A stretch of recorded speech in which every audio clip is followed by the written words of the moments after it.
Audio Jungle.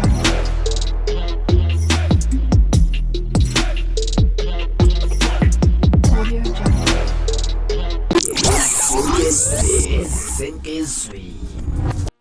Sanibonani wey'ngane zakwethu, ake ngimbelele phinde futhi nginamukele kuyona i-channel ehamba phambili i-Radio Inkeza. Lami igama ngimfethu ngithuthu ngakhuma lo bathi la sibona amagumede. Modi mhlawumbe usemusha kuleli khasi, ngizophinda ngicela nje short subscribe, ungakhohlwa ukukhomenta no-like nokushare. Okuyikhona okukhulu kunakho konke, wey'ngane zakwethu babhadanye nempahla yesikole ebiwe.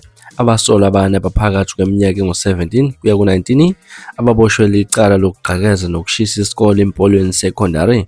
Laba basolwa babanjwe nezinto okubala kuzona isitemu sesikole, amaketelo kanjalo nezinye izinto ezibalulekile zakulesi sikole. Okhuluma namaphoyisa waZulu-Natal uColin Robert Nchuna uthe abasolwa abane baboshiwe ngesehlakalo sokugqekeza emaklasini amane kulesi sikole. Uthe bashisa amahhovisi amabili esehlakalweni esenzeke ngoLwesithathu.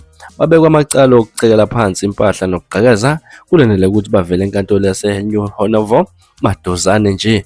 Umphathisi wezemfundo eKZN uMnumzane Sipho Homuka uhlwamukela ukuboshwa kwabasolwa.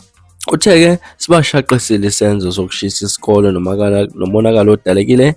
Babanjwe nempahla yesikole okubala kuyona isitemu sesikole kanjalo nezinye izinto. Babonga ukusukumela phezulu kwezabamthetho ukubamba nje abenzi bobu buncomo ukubambisana komphakathi namaphoyisa wathi kuthele-ke izithelo ezinhle. Izikole izikhungo okumele ziqhubeke nokuvikelwa akungavunyelwa izigebengu ziqekele phansi ikusasa lezingane.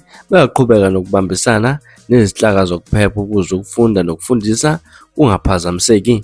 Uthe ukuboshwa kwabasolwa kuthumeleke umyalelo ukuthi baphinde bakele phansi izimpahla kahulumeni bazobhekana nengalo yomthetho. Inkosana Hlengiwe Mavimbela ibamba lihlalo wekomiti lezemfundo isishayamithetho uthe ishaqise kakhulu ngokuthungathelwa kwesikole. Uthe bafuna babhekane nengalo yomthetho abasolwa ngokwenzekile bazolinda umbiko ogcwele evele esifundeni eMgungundlovu ngokwenzekile bafuna umthetho usebenze.